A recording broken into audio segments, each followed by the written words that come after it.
নমস্কার বন্ধুরা, সবাই কেমন আছেন? আশা করি সবাই খুব ভালো আছেন। তো আমি এই মুহূর্তে খিরাইতে আছি। তো আমি সবাইকে খিরাইয়ের উদ্দেশ্যে একটাই কথা বলছি, এই মুহূর্তে কেউ খিরাইতে আসবেন না। কারণ এখানে বন্যার পরিস্থিতির জন্য এখানে মানে একদমই ফুল টুল সবে গাছ চারা বসানো হয়েছে। তো এই চারা বসানো হয়েছে, এরপরে এখানে ফুল এখনও ফোটেনি।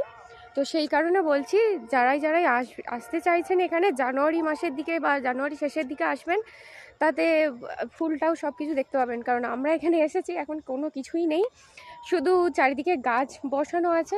জানি না কতটা দেখতে পাচ্ছেন বা কি, শুধু গাছই বসানো, এখানে গাছগুলো বসানো দেখতে পাচ্ছেন সব।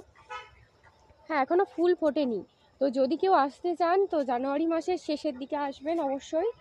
আর মানে আমাদের ভাগ্যই খারাপ যে এখনও গাছ দেখতে পেয়েছি, বাট ফুল টুল কিছু দেখতে পেলাম না।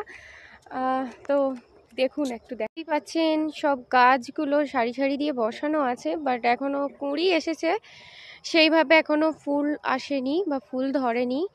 চারিদিকে শুধু সবুজ আর সবুজ, এখানে কোনো ফুল নেই, ফুল এখনও ফোটেনি, তবে ফুল আসতে একটু দেরি হবে।